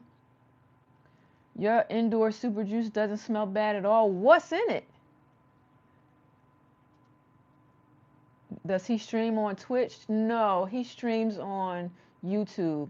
Hey Cropper, how are you? Welcome in, welcome in. Everybody hit the like button on your way in. All right, so let's see what you guys are composting with, right? And we're gonna talk a little bit more about composting because I need y'all to help me. So I'm not even gonna call it a new toy. I have a new garden bed. We have a new addition to the garden. So excited about it. We're gonna talk about it. All right, 36% of you do homemade compost. 25% of you do bagged fertilizer. That includes compost you buy in this bag, like, yeah, like black cow. Mulch and leaf mold. 25% of you use that, and 14% of you are just winging it. Okay? So yeah, that's what we're doing. Every time I take a deep breath, I smell the fish. Okay. Okay. So the usual leafy greens, but you add some cloves and cinnamon sticks. Okay. You excited for me? I'm excited for me. Y'all don't understand how excited I am. So hash, would you recommend soil activated with molasses in it? I think that's what he said. I'll let him answer, but I think that's what he meant. You got compost bin for the new place. I'm excited. I'm excited for you too, Unique. I can't wait to see everything that you're gonna grow. All right. So, I'm gonna put this poll up while we talk. We're gonna finish it up, and then we're gonna look at some stuff we're gonna feed these things, and then I'll show you what I up potted in some of those things. Native Americans would bury fish in their gardens. My grandmother, so you know, like when you clean fish and you have like fish heads and stuff like that. My grandmother one time was cleaning fish and took her fish heads and put it in the garden. And let me just say, she has cats as pets. Ask me what her cats did. But the molasses smells like butt. I believe you. A blind man was walking down the fish market. He turns around and says, "Good morning, ladies." Wow. Cropper. Okay. All right. All right. All right. All right. All right. So while I'm putting in this last question or poll, tell me, give me examples of things that you're doing in your garden bed to make it better this season. Because we all gonna have successful gardens.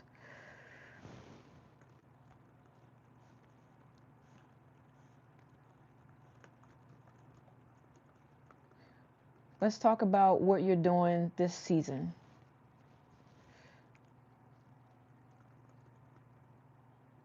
What are we all doing different? Tell me. D-May. D-May.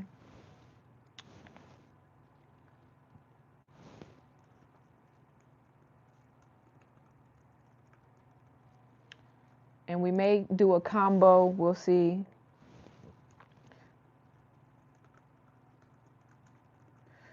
It may not be next weekend because depending on the topic, I might have to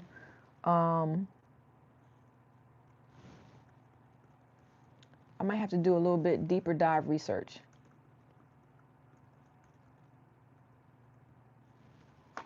Okay.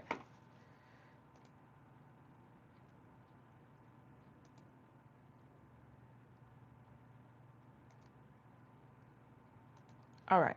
So, okay, I bought molasses compost and it was beautiful.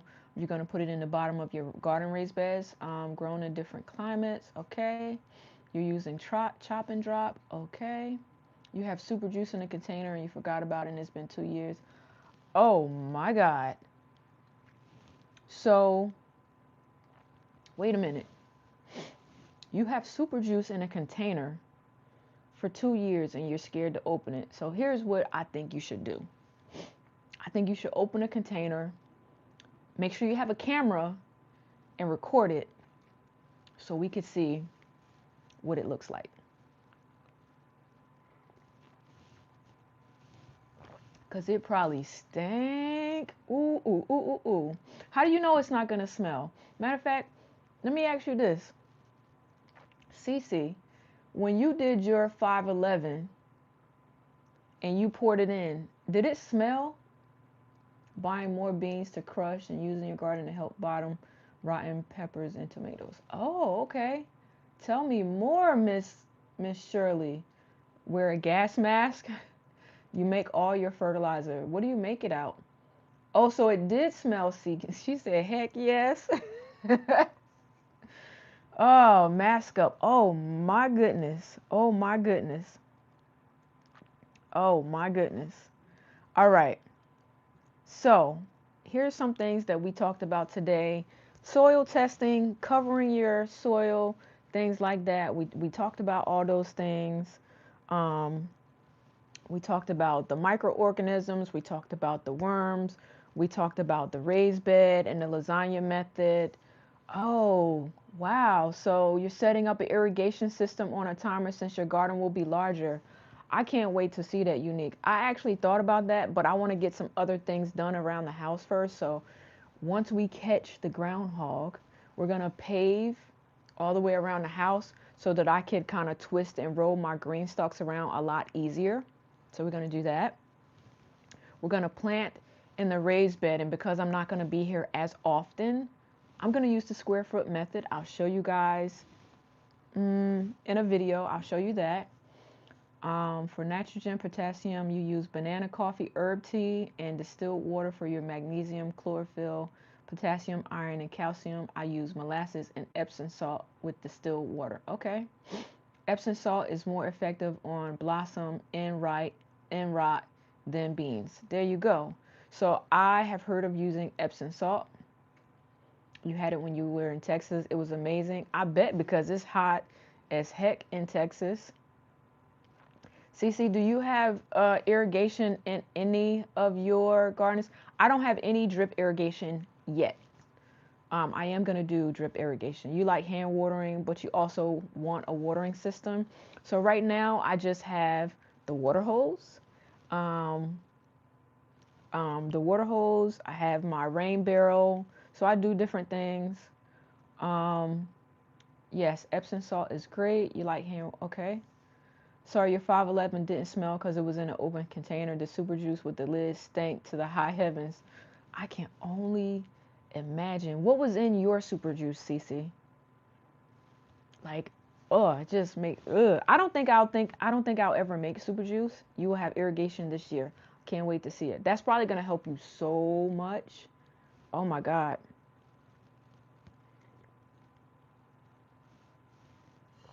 You use gypsum for calcium. Amazing. You use both Epsom salt and beans. Okay. Okay. So yeah, everybody's doing all these things. So here, I'm gonna take notes today. I don't know if G Mama is in the chat, but here's what I want to know. Here's what I want to know. Farmer Shash, you have videos on this? Okay, I'll go to your channel. Mom Duke's DIY. Matter of fact, where's my pen? It's a few things that I have to follow up on. I'm gonna go back. Okay. So, anybody have a video on this pH thing and how to do it? Because that I do want to know. Because this don't make no sense.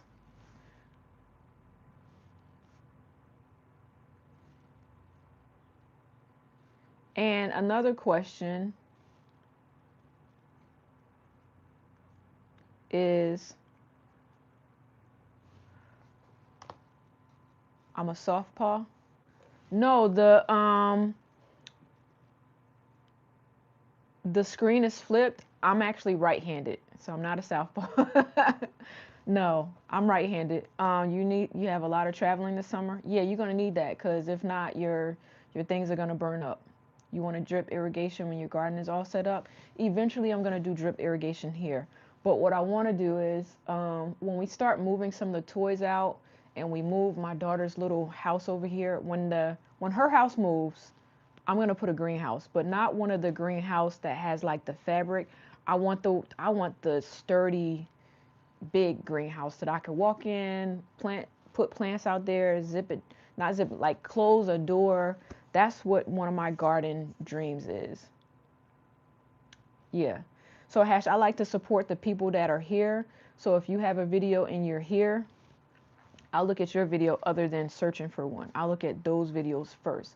I do look at everybody's videos, but if you're a subscriber or you're a viewer, I try to look at those videos first. So we are done with that part. So you don't need so to test your soil for the most part to see if you have sandy, loamy, let's just go back and recap a little bit. You could do the soil test just by doing the hand test. I want a bougie greenhouse. That's right.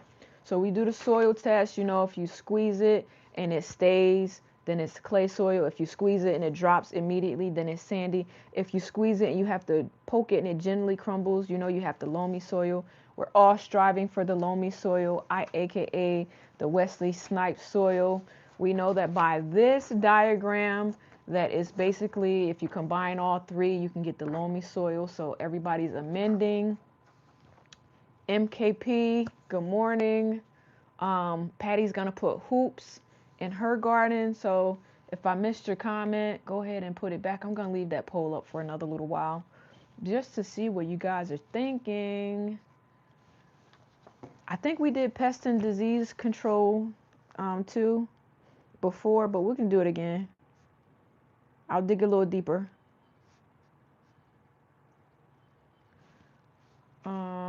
Everybody make sure you take the poll. We're gonna go and start doing some stuff with some plants.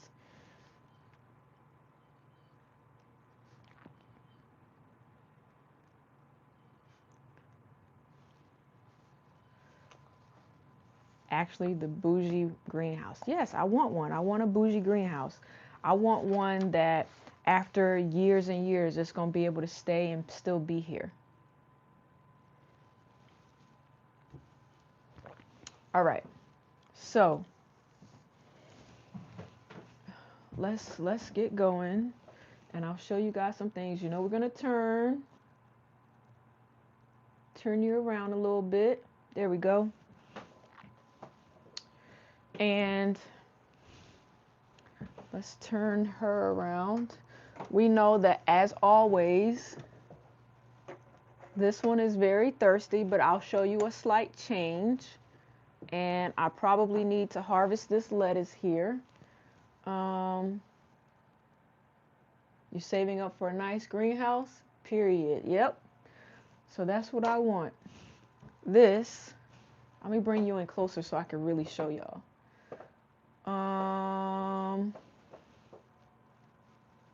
All right. So you have an inexpensive mini greenhouse for the balcony this year. It's been great. You want a nice greenhouse, but not paying that much for one. I have a cheap $200 one for over 6 years. All right. So let me just kind of show y'all. Go in and show you. So here, look, my quick snack has true leaves. Now, there are 2 in here, which means y'all know what I got to do. I have to thin it out. I am not splitting these, although I could put one here and one here, but I don't want to do that. Actually, I don't know if I want to do that. So tell me in the chat, would you split it or thin it? Split it surgery. CC, you just want to see me screwing. You don't really mean that. But they both look very healthy, right? Both look very healthy. Then we still have the well played. Yeah, so you see here we have plenty of more tomatoes coming in. I turned the fan off this morning just because you would split it. Why y'all always do me like that? Always. Y'all never have my side. Why aren't you on my side? Okay, so we have some here. And then I think I need to cut more limbs off. Right? Everybody says split it. Why do y'all hate me so much? So that is that. And so as you can see as well, very thirsty. We're down to 2 liters. Right? you will pull it straight out and then replant it without disturbing the roots. I don't think I could. Let me check the roots on it. So let's check these roots. I don't know what it looks like down in there. So if I was going to split it, I probably should do it now before they get a little bit out of hand. And then if we look down in there, I'll see if I can focus. They do look far enough apart where I can try to split it. We'll see. I would need to soak another sponge. And then you see I need to clip all this lettuce.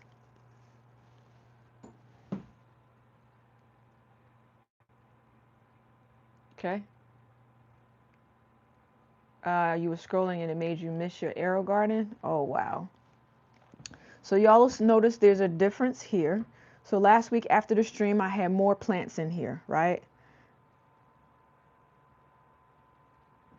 So here's a celery that I need to split. Here's another celery that I need to split. I took everything else out and I replanted other peppers in here. So there's a Biquino yellow. It's just like a little yellow pepper. It's hot. There's I have 2 Lasagnas. I have another cayenne. No, 3 Lasagnas because I'm gonna put them in other people's gardens. Good morning, Gwen. How are you? So I have to split this one, and then I can replant things in here. This one also needs a bit of water, I can see. Then down here, I need to harvest these mustards over on the side because guess what I got over here? I have kohlrabi, and these mustards are covering it. So I need to take out a lot of the mustards here. These mustards are a little bit different. So I'm going to start harvesting in a few minutes. And then down here, let me just take you down here. Here's my pain point, flowers. So I've grown flowers, but they don't like me. Let me take this off. So you can see one over there. One here is growing. These are all zinnias. Then there's a zinnia here. And then there's a zinnia here. But you can see none of the rest of them sprouted. I don't even know what to do. I'm about to give up planting flowers in here. I don't know what to do. Maybe put them in a paper towel, let them get roots, and then put them in here. Let me know your thoughts on that. So, but in Shelly's defense, check out these beautiful flowers that did grow in there. So I know G Mama was telling me that I need to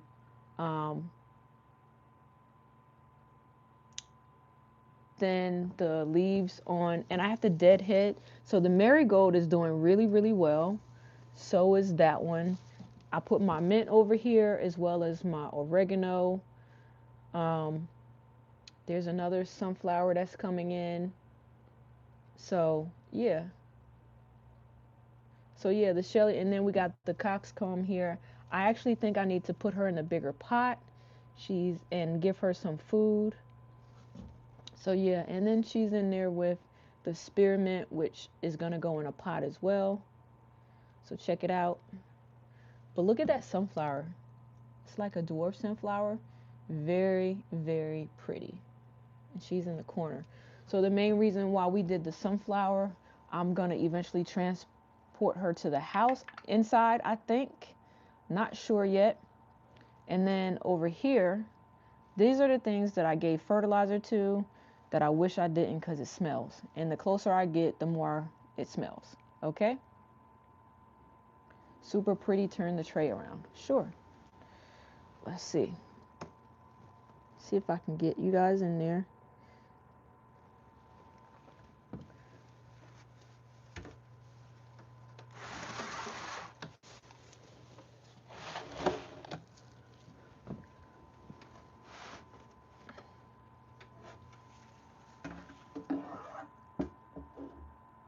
How's that?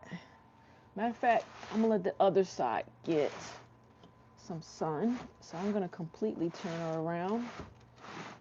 I have stuff in the way over here.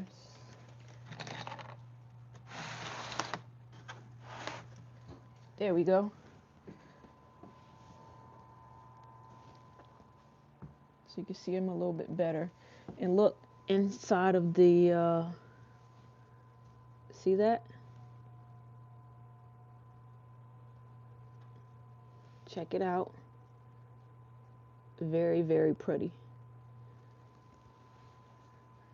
Good morning, Zada Rose. Thank you for stopping in. Make sure everybody hits that like button. And check. I've never seen a dwarf sunflower, but this is amazing. A 4th turn per day. Okay, we're gonna try that.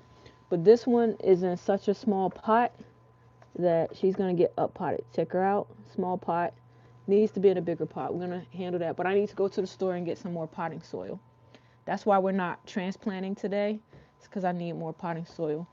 So check out the basil from last week that we trimmed down. Actually, more growth coming. Remember, we trimmed out the middle of it. More of it coming in.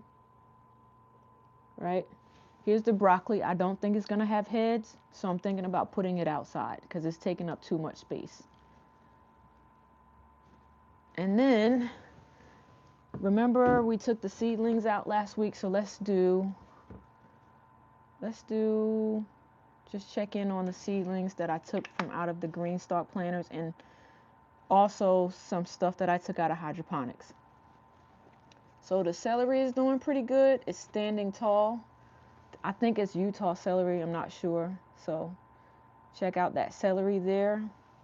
The rosemary is doing fairly well. Remember, I separated them. So then there's more celery here. More celery. We have a rosemary back here. Move you over. See the rosemary in the back there? So this rosemary is not doing so well. Don't know what to do for her, but I'm going to just leave her alone. Yeah, the broccoli is huge.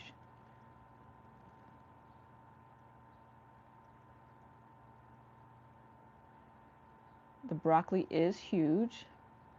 So check it out. And then I got the cayenne pepper right here that I took out of hydroponics. That was the last little bit of potting soil that I had. Then what I also did last week was some of the peppers, because I was a little busy, I wasn't getting to them soon enough, and I didn't want them to completely die. So although they were small, I decided to up pot them. So up here, the plants that are still slightly struggling. If I go on vacation again, who will take care of the plants? I will make a way for several of my friends to be able to come into the back porch and handle it. And I'll only be gone for a week. So we see that the chamomile is struggling a little bit. So one of my goals this week is to do some seed starts off camera probably. My Trinidad chocolate scorpion is a little yellow. So you have problems growing rosemary. I mean, for the most part, if you check it out, the rosemary doesn't look half bad, right? And especially this one back here, that rosemary looks really good. I love it. So this chocolate scorpion's not doing so well. This one actually doesn't look so bad, but I think it's a little stunted, so we're going to try to help it out, right? And I think I showed you guys this one already. And here I need some potting soil because I need to take this cinnamon basil out. It's very, very close to the light. Oh, I spoke too soon, Peach. We are getting a lot of wind over here. And then there's a basil over here. I think I'm going to take her out early so that all the other herbs that we planted in last week, we know herbs grow a little bit, they take a little bit more time than everything else. So I don't know who asked it last time, but there was a question, what do I like to specialize in? Check out my pepper plants, y'all. They are so big and healthy. These two are supposed to be Pepper X. This big one back here in the back is my Carolina Reaper. I don't know if you guys remember, I tried to overwinter a Carolina Reaper, but it didn't make it. It went to glory. It probably looks a little weird because of this pink light, but that is just the color light that I had. And this is a cayenne pepper. Look how full it is. I love it.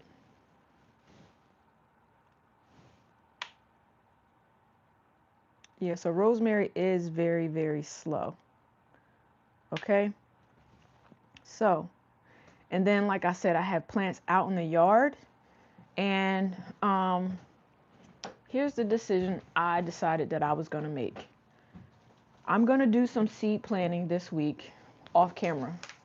But I'm also going to get a fairly, like a bigger hydroponic system that I'm not going to run year round. So going to get a bigger one that has a lot more holes, and I'm going to try to start stuff that I want to grow quickly.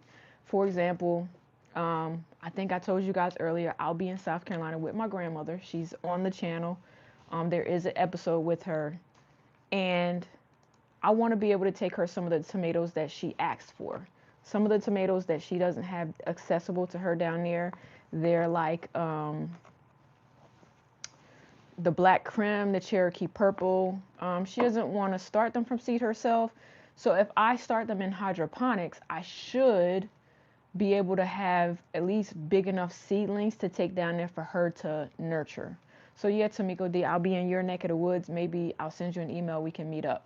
And good morning. So yeah, my seedlings and everything are doing pretty good.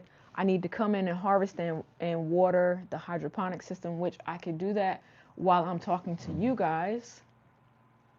So I'm going to water this. Okay. And so let me water this one. I'll make a decision for tomorrow. My topic for tomorrow isn't going to be as long. So we'll come in and separate stuff. I want to give myself some time to go get some potting soil. So with tomorrow's topic, we'll also be separating things, putting in more seeds. And I kind of need to, we can all have a South Carolina meetup, explore nurseries while you're here. I'm down for that. Yeah, 100% down for that. I think Tag lives in South Carolina as well. So, we could definitely do that. Tomorrow, I'll probably be splitting stuff from here. I'm not going to harvest today. I'll probably harvest another day. And, yeah, that's what we're going to do. And for those of you that have not been on the channel and you're participating in the WIG Winter Indoor Grow Challenge, make sure you go in and check out my video from Monday. I think it was Monday. And some other things that I have dropping on the channel. And if you haven't checked or said happy birthday to Shelly, give her a happy belated birthday, because her birthday was this week. She dropped a video on her channel. Mods, if you can, before we close out today, my plant is coming from Hollywood, South Carolina. What kind of plant? Your tea plant. What kind of tea plant? You think tea is 2? You don't know. You have his name right now, but Shaw, and he lives near Florence. Oh, okay. Cool, cool. So yeah, make sure Lydia with Carolina Pears in Florence too. Oh wow, it's a lot of people. So yeah, let's try to, maybe I'll put something on my community page on the dates I'll be there. And we can do a meetup. So yeah, and I'm gonna, for those of you that won't be here tomorrow, to hear me announce it, you know that I do a podcast. My podcast episodes drop every 2 weeks. For those that are asking, yes, they are pre-recorded because I like to get very personal one-on-one with people. Shelly's video will drop Monday, so she's going to be on the podcast. So make sure everyone goes in and checks her podcast episode out. I personally think it was very good. It was a one-on-one conversation. We'll also go back over today's topics tomorrow, because I do have a whole printout of tips and tricks about soil health and things like that, things to do. So tips and tricks to build healthy soil. So I'll start tomorrow's stream with the tips and tricks, right? So that everybody can have it. So please do come back tomorrow. As you can see, I'm feeding this hydroponics as we close out. And I'll come in, probably harvest it tomorrow. I'm not ready to harvest today.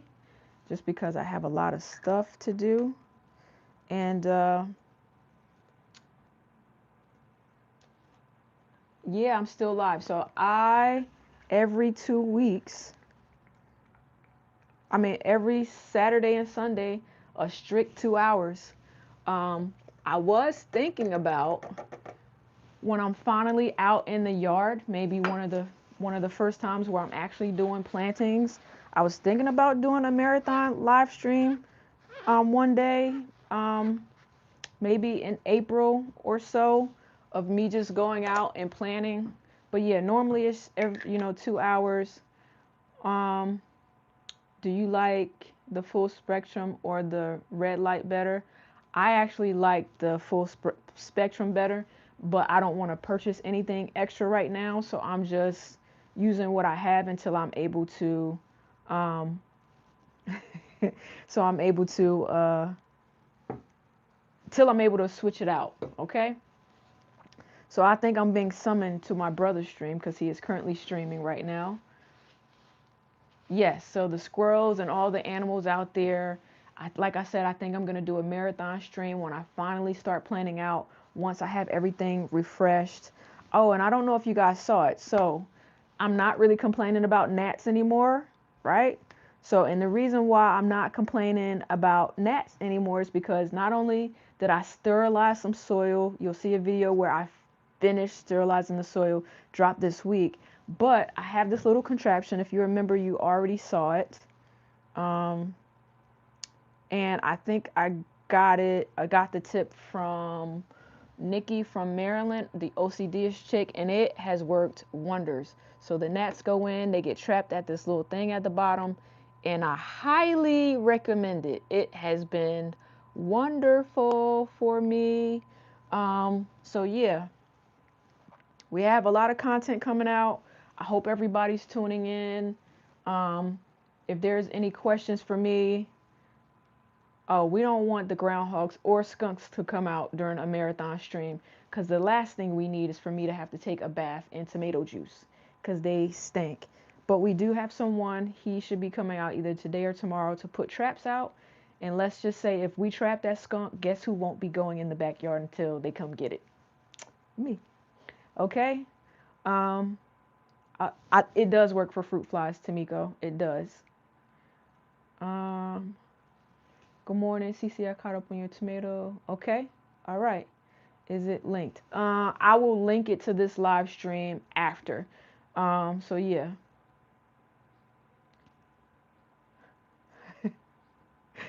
The skunk makes special appearances. It came out twice. So for those of you that are members, go in, watch the members only videos. I caught the skunk on camera twice. So they're in the members only. The last video was where I really, really caught the skunk on video. And if you want to become a member and you want to support the channel, do that as well. I would love it. I really appreciate all my members. So yeah, all right. So until tomorrow, everybody have a great day on purpose. Remember, nothing beats a failure but a try. And just make sure you go in and drop some seeds and do all those things. So I will tag one of those traps, if not that one that's comparable, after the stream. You can go in, check it out. And everybody have a great day, and I'll see you guys first thing in the morning. Okay? I'll see you first thing in the morning. Peace out, everybody. Bye.